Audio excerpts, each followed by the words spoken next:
সুপ্রিয় দর্শক, আসসালামু আলাইকুম ওয়া রাহমাতুল্লাহি ওয়া বারাকাতুহু। শব্দে শব্দে বানান করে তাসবিহ সহ সূরা ওয়াকিয়া শিক্ষা। আউযু বিল্লাহি মিনাশ শাইতানির রাজীম। বিসমিল্লাহির রহমানির রহিম। রব্বি জিদনি ইলমা।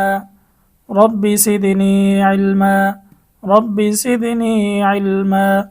রব্বি ইশরাহ লি সাদরি ويسر لي أمري واحلل عقدة من لساني يفقه قولي।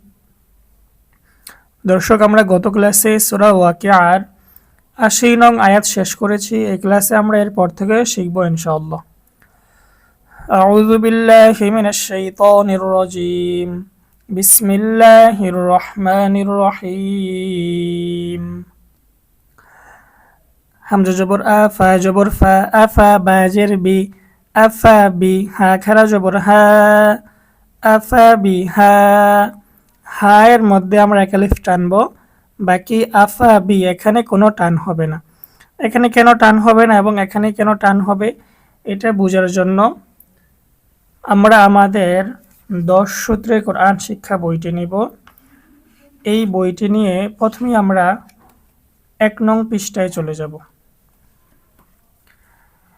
1 নং পৃষ্ঠায় দেখব হরকত। এক জবর, এক জের, এক পেশকে হরকত বলে। হরকতের উচ্চারণ তাড়াতাড়ি করিয়া পড়িতে হয়। এক জবর, এক জের, এক পেশকে যেহেতু হরকত বলে, আর হরকতের উচ্চারণ তাড়াতাড়ি, যার কারণে এখানে আমরা টানবো না, কারণ এখানে জবর এবং জের আসছে, হরকত আসছে, হরকতের কারণে টান হবে না। হা এখানে খারা জবর আছে, আমরা এক আলিফ টানবো। এখানে কেন এক আলিফ টানতে হবে এইটা বোঝার জন্য আমরা আমাদের 10 সূত্রের কোরআন শিক্ষা বই থেকে 1 নং সূত্রে যাব। 1 নং সূত্রে আমরা দেখব মদের হরফ 3টি ওয়াও আলিফ ইয়া, এবং তার নিচে আমরা দেখব খারা জবর খারাজের উল্টা পেশ হইলে এক আলিফ টানিয়া পড়িতে হয়, তাকে মধ্যে তবাই বলে। খারা জবর খারাজের এবং উল্টা পেশ হলে এক আলিফ টেনে পড়তে হবে। এখানে খারা জবরের কারণে এক আলিফ টানতে হবে মধ্যে তবাই। আফা বিহাযা, লাম জবর জাল, আফা বিহাযাল, হা জবর হা, দাল ইয়া জের দি, দি এখানেও এক আলিফ টান হবে। এখানে কেন এক আলিফ টান হবে আমরা আবারও 1 নং সূত্রে চলে যাব। 1 নং সূত্রে আমরা দেখব মধ্যের হরফ 3টি ওয়াও আলিফ ইয়া, পেশের পরে ওয়াও সাকিন, জেরের পরে ইয়া সাকিন, জবরের পরে আলিফ। পেশের পরে ওয়াও সাকিন, জেরের পরে ইয়া সাকিন, জবরের পরে আলিফ। এখানে যদি আমরা লক্ষ্য করি, জের আসছে এবং জেরের পরে ইয়া সাকিন আসছে, তো এটা হচ্ছে মদের হরফ। তো মদের হরফ যখন হবে তখন আমাদেরকে কি করতে হবে? তারপরে আমরা মাত্রই দেখেছি খারা জবর খারাজের উল্টা পেশ হইলে এক আলিফ টানিয়া পড়িতে হয়, তাকে মধ্যে তবাই বলে। তো এটা মধ্যে তবাই হওয়ার কারণে আমাদেরকে এক আলিফ টেনে পড়তে হবে। আফা বিহাযাল হাদিস, জের সি, আফা বিহাযাল হাদিসি, হামজা নুন জবর আং, আং এখানে আমাদেরকে গুণনা করতে হবে। এখানে কেন গুণনা করব? এখানে আমরা দেখতেছি নুন সাকিন আসছে, তো আমরা নুন সাকিনের হুকুমের মধ্যে চলে যাব। নুন সাকিনের হুকুম সূত্র দেখার জন্য আমরা 9 নং সূত্রে যাব। 9 নং সূত্রে দেখব নুন সাকিন অথবা তানভিনের হুকুম 4টি। নুন সাকিন কাকে বলে? সাকিনওয়ালা নুনকেই নুন সাকিন বলে। তানভিন কাকে বলে? আমরা একটু তানভিনটা দেখে নেই।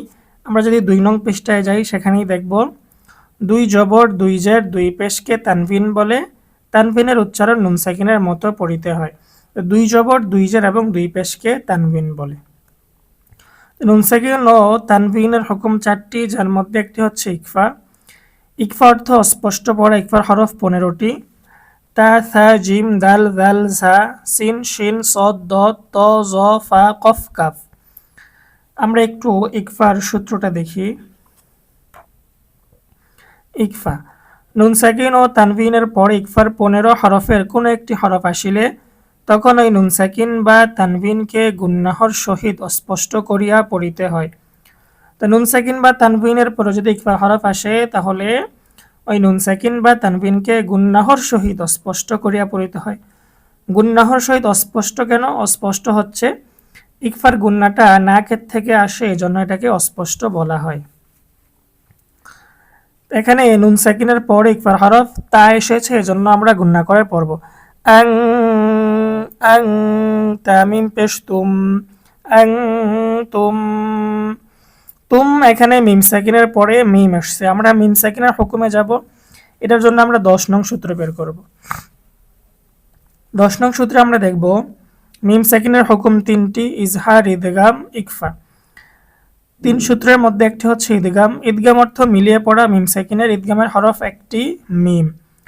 মিম সাকিনের পর মিম আসিলে উক্ত মিম সাকিনকে গুন্নাহের সাথে মিলিয়ে পড়িতে হয়। মিম সাকিনের পরে যদি মিম আসে তাহলে ওই মিম সাকিনকে গুন্নাহের সাথে মিলিয়ে পড়তে হবে। এখানে মিম সাকিনের পরে মিম আসছে, এই জন্য আমরা গুন্না সহ মিলিয়ে পড়ব। আং তুম, তুম। মিমদাল পেশ মুদে, মুদে কলকলা করতে হবে। কলকলা কাকে বলে? আমরা এটা বোঝার জন্য আমাদের 10 সূত্রে কোরআন শিক্ষা বই থেকে 3 নং পৃষ্ঠায় যাব। সেখানে দেখব কলকলার হরফ 5টি, কফ, ত, বা, জিম, দাল। এই 5 হরফে জজম হইলে কলকলা অর্থাৎ প্রতিধ্বনি করিয়া পড়িতে হয়, অর্থাৎ প্রতিধ্বনি হবে, আওয়াজটা ডাবল হবে, এটাকেই বলা হয় কলকলা। এখানে কলকলার 5 হরফের একটি হচ্ছে দাল, তা আমরা বলবো মুদে, মুদে। হাজের হি নুন ওয়াও পেশ নু, নুন জবর না, মুদে হি নুন। অক্ফ করার কারণে নুনে সাকিন হয়ে যাবে, কারণ যেই হরফে অক্ফ করা হয়, থামা হয়, ওই হরফ অটোমেটিক সাকিন হয়ে যায়। এবং এখানে হুন বলে আমরা 3 আলিফ টানবো। এখানে কেন 3 আলিফ টান হবে এইটা বোঝার জন্য আমরা 3 নং সূত্রে যাব। 3 নং সূত্র গেলেই আমরা দেখব মধ্যের হরফের পরের হরফে ওয়াকফ হইলে 3 আলিফ টানিয়া পড়িতে হয়, তাহাকে মধ্যে আরজি বলে। মদের হরফের পরের হরফে ওয়াকফ হইলে, ওয়াকফ মানে কি? থেমে যাওয়া, শ্বাস ফেলানো, বিরতি নেওয়া, এটাকে বলা হয় ওয়াকফ। এখানে পেশ আসছে, পেশের পরে ওয়াও সাকিন। 3টি মদের হরফের একটি হচ্ছে পেশের পরে ওয়াও সাকিন। মদের হরফের পরে আমরা থেমে গেছি, ওয়াকফ করে দিছি, এজন্য এটা সূত্র অনুযায়ী মধ্যে আরজি হয়ে গেছে, 3 আলিফ টানতে হবে। মুদহিনুন আফাবিহাযাল হাদীসি আনতুম মুদহিনুন। আসসালামু আলাইকুম ওয়া রাহমাতুল্লাহি ওয়া বারাকাতুহু। কারিয়ানা কোরআন, অনেকেই বলেন হুজুর আমি কারিয়ানা কোরআন মাজিদ কিনতে চাই। এই কোরআন মাজিদটিতে সুবিধা হলো এই যে এটার মধ্যে 2টা কালার ব্যবহার করা হয়েছে।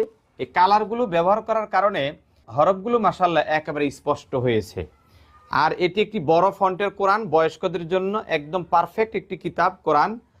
তো আপনারা এই কোরআন কারিমটি নিতে পারেন। এটার আরেকটি সুবিধা হলো যে কোথায় কত আলিফ পরিমাণ টান দিবেন, কোথায় গুন্না করবেন, 1 আলিফ, 3 আলিফ, তারপরে আপনার কোথায় ইকফা গুন্না করবেন ইত্যাদি সবকিছুর মানে সাংকেতিক যে চিহ্ন, ওই চিহ্নগুলো এটাতে দেওয়া আছে। এই হলো এটার মজা। দর্শক, এই কোরআন কারিমটির হাদিয়া হলো 950 টাকা। স্ক্রিনে দেওয়া নম্বরে যোগাযোগ করে আপনারা এই কোরআন কারিমটি আমাদের থেকে নিতে পারবেন ইনশাআল্লাহ। ওয়াও জবর ওয়া, তাজিম জবর তাজে, তাজে কলকলা হবে। কলকলার 5 হরফের একটি হচ্ছে জিম। ওয়া তাজে, আইন জবর আলা, ম পেশ লু, পেশের পরে ওয়াও সাকিন মধ্যে তবাই 1 আলিফ টানিয়া পড়িতে হয়।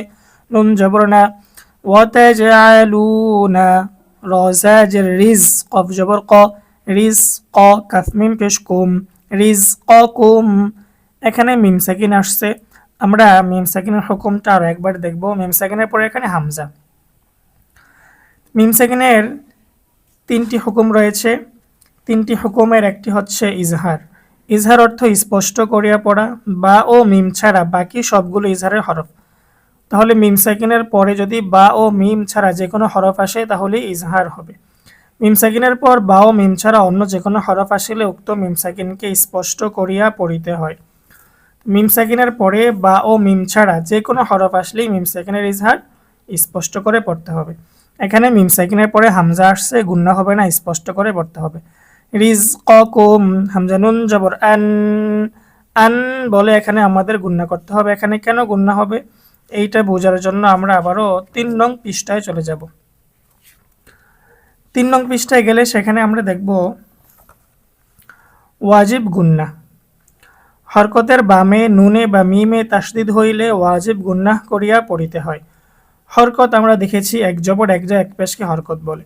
হরকতের বামে নুনে অথবা মিমে যদি তাসদিদ হয় তাহলে ওয়াজিব গুন্না করে পড়তে হয়। এখানে হরকত এক জবর আসছে, হরকতের বামে নুন আসছে এবং নুনের উপরে তাসদিদ রয়েছে, সূত্র অনুযায়ী ওয়াজিব গুন্না করে পড়তে হবে। আন্না কাফ মিম পেশ কুম, আন্নাকুম, মিম সাকিনের পরে বাউ নাই, মিমো নাই, মিম সাকিনের ইজহার। তা পেশ তু কাফজাল জবর কাজ, তু কাজ জাল জারদি, বাওয়াও পেশ বু, নুন জবর না, তু কাযিবুন। পেশের পরে ওয়াও সাকিন মদের হরফের পরে ওয়াকফ করার কারণে মধ্যে আরজি 3 আলিফ টানতে হবে। وتجعلون رزقكم أنكم تكذبون। ফাজবর ফালাম ওয়াও জবর লাউ, ফালাউ, লাউ এখানে জবরের বাম পাশে জমলা ওয়াও এসেছে। আমরা একটু এটা বোঝার জন্য 4 নং সূত্রে যাব। 4 নং সূত্রে আমরা দেখব লিনের হরফ দুইটি, জবরের বাম পাশে যজমলা ওয়াও, জবরের বাম পাশে যজমলা ইয়া। লিনের হরফ হইলে তাড়াতাড়ি করিয়া পড়িতে হয়। এখানে জবরের বাম পাশে যজমলা ওয়াও আসছে, লিনের হরফ, তাড়াতাড়ি পড়তে হবে। ফালাউলা মালিফ জবর লা, ফালাউলা, লা এখানে 3 আলিফ টানবো। এখানে কেন 3 আলিফ টান হবে আমরা যদি 2 নং সূত্রে যাই তাহলেই বুঝে যাব। 2 নং সূত্র বের করার পর সেখানে দেখব মদের হরফের পরের হরফে পৃথক শব্দে লম্বা হামজা হইলে 3 আলিফ টানিয়া পড়িতে হয়, তাহাকে মধ্যে মুনফাসিল বলে। মদের হরফের পরের হরফে পৃথক শব্দে লম্বা হামজা, জবর আসছে, জবরের পরে আলিফ, মদের হরফ পেয়ে গেছি আমরা। ফালাউলা এটা এক শব্দ, ইযা এটা পৃথক শব্দ, জবরের পর আলিফ, মদের হরফের পরে পৃথক শব্দে লম্বা হামজা আসছে। লম্বা হামজা কেন বলা হয়? কারণ এটা মূলত আলিফ ছিল। আলিফে যখন হরকত হয়, সাকিন তাসদিদ হয়, তখন ওই আলিফটা আলিফ থাকে না, হামজা হয়ে যায়। এটা যেহেতু দেখতে লম্বা, এজন্য এটাকে লম্বা হামজা বলা হয়। মদের হরফের পরে পৃথক শব্দে লম্বা হামজা আসার কারণে 3 আলিফ টানতে হবে মধ্যে মুনফাসিল। ফালাউলা হামজা জের ই, দাল আলিফ জবর যা, জবরের পরে আলিফ মধ্যে তবাই এক আলিফ টানিয়া পড়িতে হয়। ইযা, বা জবর বা, লাম জবর লা, বালা, গইন জবর গ, বালা গ, তা লাম জের তিল, বালা গ তিল, বালা গ তিল, হালাম পেশ হুল, কফ পেশ কু, হুল কু, মিম জবর মা, হুল কুম। পেশের পরে ওয়াও সাকিন, মদের হরফের পরে ওয়াকফ করার কারণে মধ্যে আরজি 3 আলিফ টানতে হবে। ফালাউলা ইযা বালাগাতিল হুলকুম। ওয়াও জবর ওয়া, হামজা নুন জবর আং, ওয়া আং, আং গুন্না হবে কারণ নুন সাকিনের পরে ইকফার হরফ তা এসেছে। ও আং, তা মিম পেশ তুম, ও আং তুম, মিম সাকিনের ইজহার, মিম সাকিনের পরে বাউ নাই, মিমো নাই, ইজহার স্পষ্ট করে পড়তে হবে। হাইয়া জের হি, জেরের পরে ইয়া সাকিন মধ্যে থবাই এক আলিফ টানিয়া পড়িতে হয়। হি নুন জবর না, হামজা জের ই, জাল দুই জের দিং, হি না ই দিং, দিং ইকফার গুন্না, তানবিনের পরে ইকফার হরফ তা এসেছে, গুন্না সহ স্পষ্ট পড়তে হবে। তাং, তা নুন জবর তাং, এখানেও ইকফার গুন্না, নুন সাকিনের পরে ইকফার হরফ জ এসেছে, গুন্না সহ পড়তে হবে। তাং জ পেশ জু, র ওয়াও পেশ রু, নুন জবর না, তাং জুরুন। এখানে মদের হরফের পরে ওয়াকফ করার কারণে মধ্যে আরজি 3 আলিফ টানতে হবে। وأنتم حينئذ تنظرون। ওয়াও জবর ওয়া, নুন হা জবর নাহ, ওয়া নাহ, নুন পেশ নু, ওয়া নাহনু, হামজা কফ জবর আক, আক কলকলা, কলকলার 5 হরফের একটি হচ্ছে কফ, আক। র জবর র, রটা এখানে আমরা মোটা করব। র কেন মোটা হবে এটা বোঝার জন্য আমরা আমাদের 10 সূত্রে কোরআন শিক্ষা বই থেকে 7 নং সূত্রে যাব। 7 নং সূত্রে আমরা দেখব রয়ের উপর জবর বা পেশ হইলে ওই রকে মোটা করিয়া পড়িতে হয়। এখানে আমরা যদি দেখি রয়ের উপরে জবর রয়েছে, এজন্য র মোটা। আকরাবু, হামজা জের ই, লাম ইয়া জবর লাই, লাই লিনের হরফ, জবরের বাম পাশে জমলা ইয়া, লিনের হরফ তাড়াতাড়ি পড়তে হবে। হাজের হি, ইলাইহি, মিম নুন জের মিং, মিং এখানে আমরা গুন্না করব কারণ নুন সাকিনের পরে ইকফার হরফ কাফ এসেছে, ইকফার গুন্না। মিং কাফ মিম পেশ কুম, মিনকুম, মিম সাকিনের পরে বাও নাই, মিমও নাই, গুন্নাও নাই, ইজহার স্পষ্ট করে পড়তে হবে। মিনকুম, ওয়াও জবর ওয়া, লাম খারা জবর লা, খারা জবরের কারণে আলিফ টান, ওয়ালা, কাফলাম জের কিল, কিল, এখানে নুন সাকিনের পরে লাম এসেছে। আমরা নুন সাকিনের হুকুমগুলোয় যাব, 9 নং সূত্র বের করব। 9 নং সূত্রে আমরা নুন সাকিনের 4 হুকুমের একটি দেখব, ঈদগাম। ঈদগাম অর্থ মিলিয়ে পড়া। ঈদগামের হরফ 6টি, ইয়া, র, মিম, লাম, ওয়াও, নুন। ঈদগাম 2 প্রকার, বেলা গুন্নাহ, বা গুন্নাহ। বেলা গুন্নার হরফ 2টি, র, লাম। বেলা গুন্নার সূত্রটা আমরা দেখি। ঈদগামে বেলা গুন্নাহ, নুন সাকিন ও তানভিনের পরে ঈদগামে বেলা গুন্নার 2 হরফের কোনো হরফ আসিলে তখন ওই নুন সাকিন বা তানভিনকে গুন্নাহ ছাড়া মিলিয়ে পড়িতে হয়। এখানে নুন সাকিনের পরে বেলা গুন্নার হরফ লাম এসেছে, গুন্না ছাড়া মিলিয়ে পড়তে হবে। ওয়ালা কিল, কিল, লাম আলিফ জবল্লা, জবরের পরে আলিফ মধ্যে তবাই এক আলিফটা নিয়ে পড়িতে হয়। কিল্লা, তাবা পেশ তুবে, কলকলা, কলকলার 5 হরফের একটি হচ্ছে বা, তুবে। সদ জের সি, র, ওয়াও পেশ রু, নুন জবন্না, তুবে সিরুন। এখানে মদের হরফের পরে আকফ করার কারণে মধ্যে আরজি 3 আলিফ টান। ونحن أقرب إليه منكم ولكن لا تبصرون। 114খানা সূরার মধ্যে বাছাইকৃত 47টি সূরা আলাদা করা হয়েছে। দর্শক, এই বইটিতে রয়েছে সূরা ফাতিহা, সূরা বাকারার প্রথম থেকে 6 আয়াত, সূরা বাকারার মধ্যে আয়াতুল কুরসি, সূরা বাকারার শেষ 2 আয়াত, সূরা আল ইমরানের 10 আয়াত, সূরা হাশরের শেষ 3 আয়াত, সম্পূর্ণ সূরা ইয়াসিন, সূরা আর রহমান, সূরা ওয়াকিয়া, সূরা মুলক, কাহাফ, সাজদা, দুখান, মুজাম্মিল সহকারে 30তম পারার 37টি সূরা এই বইটিতে পেয়ে যাবেন। প্রিয় দর্শক, এই বইটিতে রয়েছে বাংলা উচ্চারণ, অর্থ এবং বড় ফন্ট। বিশেষ করে যারা বয়স্ক, চোখে সমস্যা অথবা চোখে কম দেখেন তাদের জন্য এই বইটি অনেক উপকারী।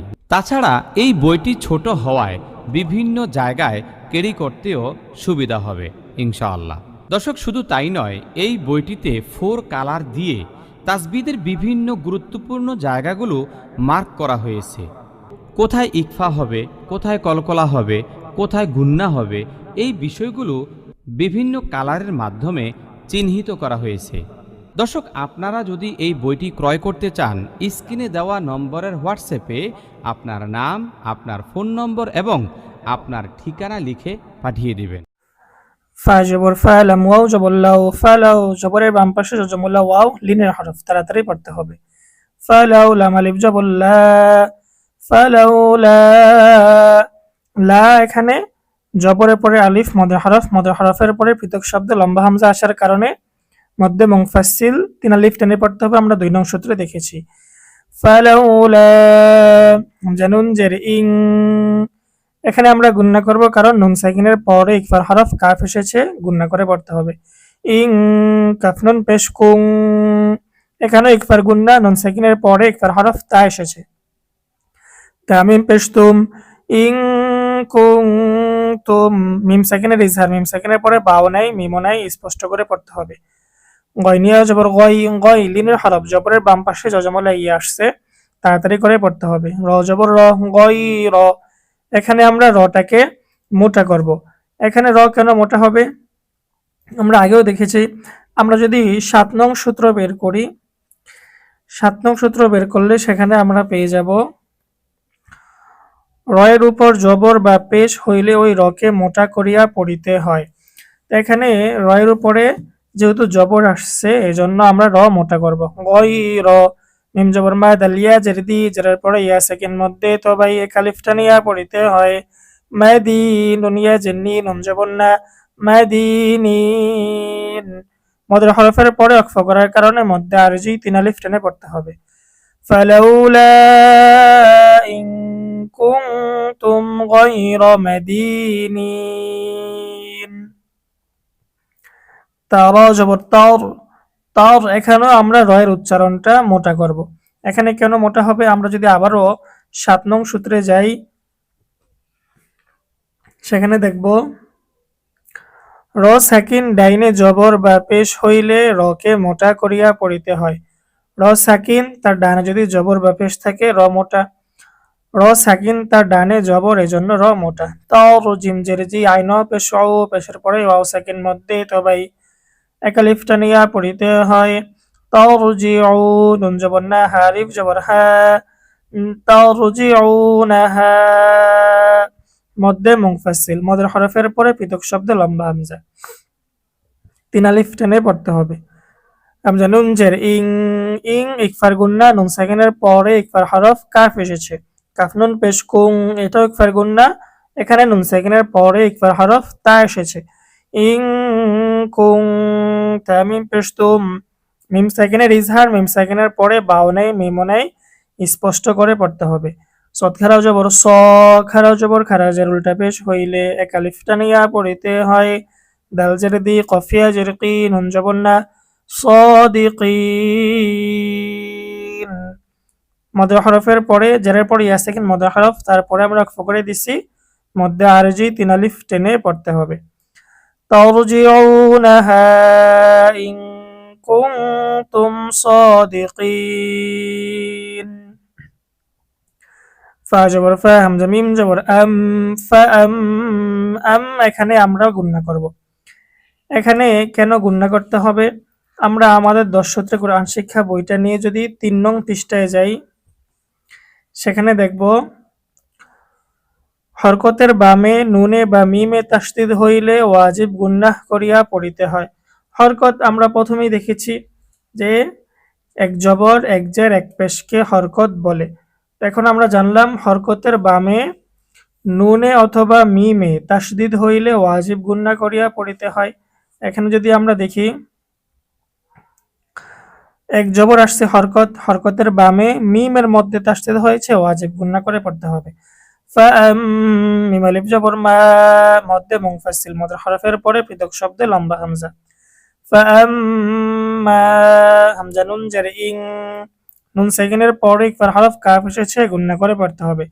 ইং, কাফ আলিফ জবর কা, জবরের পরে আলিফ, মধ্যে তবাই এক আলিফ টানিয়া পড়িতে হয়। নুন জবর না, ইং কানা, মিম জের মি, নুন লাম জবর নাল, মিনাল, মিম পেশ মু, কফ র জবর কর, মু কর র জবর র, মু কর র, র মোটা কারণ র এর উপরে জবর।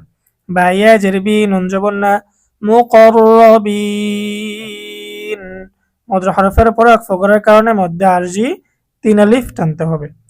فأما إن كان من المقربين।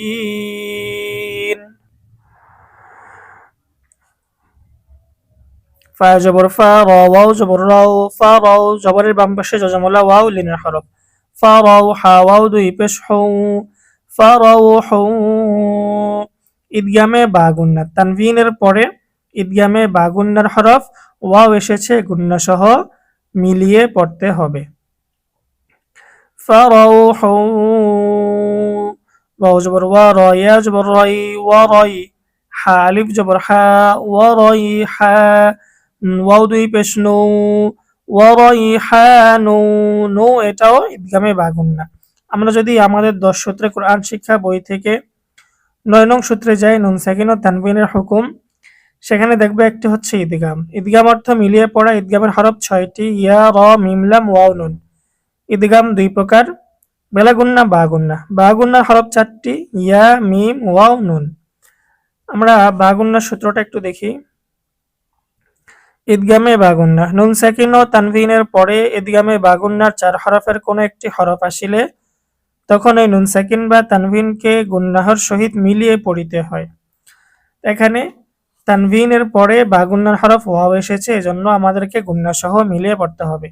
ওয়ারাইহানু, ওয়াও জবর ওয়া, জিম নুন জবর জান, ওয়াজান, ওয়াজিব গুন্না, হরকতের বামে নুনে তাসদীদ, তা পেশ তু, ওয়াজান্নাতু, নুন জবর না, আইন ইয়া জের আই, নাঈম, মিম দুই জের মিন, নাঈম, মদের হরফের পরে অক্ফ, এজন্য মধ্যে আরজি তিন আলিফ টান।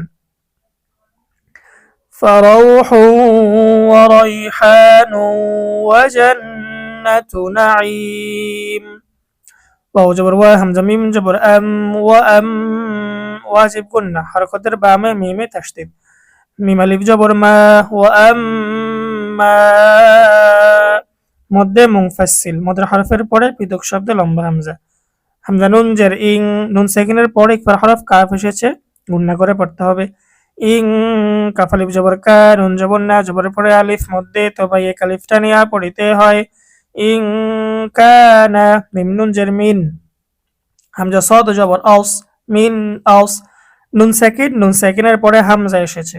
আমরা ৯ নং সূত্রে গেলে দেখব নুন সেকিনের 4 হুকুমের একটি হচ্ছে ইজহার। ইজহার অর্থ স্পষ্ট করিয়া পড়া। ইজহারের হরফ 6টি, হামজা, হা, হা, খ, আইন, গইন। ইজহার কাকে বলে? নুন সাকিন ও তানভিনের পরে ইজহারের 6 হরফের কোন একটি হরফ আসিলে তখন ওই নুন সাকিন বা তানভিনকে গুন্নাহ ছাড়া স্পষ্ট করিয়া পড়িতে হয়।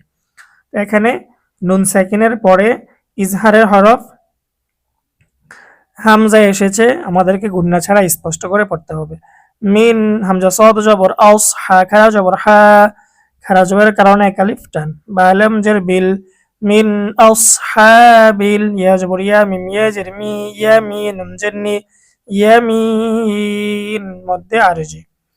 وأما إن كان من أصحاب اليمين। দর্শক, আমরা সূরা ওয়াকিয়ার 90 নং আয়াত শেষ করেছি। আর দর্শক, এই আয়াতগুলোর মধ্যে আপনারা দেখেছেন প্রতি শব্দে শব্দে কিন্তু প্রচুর মদ গুন্না রয়েছে। আর সবগুলো রেফারেন্স কিন্তু আমি আপনাদেরকে আমাদের এই 10 সূত্রে কোরআন শিক্ষা বই থেকে দিয়েছি। এই বইটা যদি কেউ সংগ্রহ করে এই সূত্রগুলো মুখস্থ করতে পারে, ইনশাআল্লাহ তার 80% কোরআনুল কারীম তেলাওয়াত শুদ্ধ হয়ে যাবে। তো আমরা যারা এই বইটি সংগ্রহ করতে চাই, অবশ্যই আমরা এই নাম্বারে যোগাযোগ করব। এই নাম্বারে যোগাযোগ করলে বইটি পেয়ে যাব। যারা পিডিএফ নিতে চান পিডিএফও নিতে পারবেন ইনশাআল্লাহ। আজকে আমাদের ক্লাস এই পর্যন্তই। আসসালামু আলাইকুম ওয়া রাহমাতুল্লাহি ওয়া বারাকাতুহু।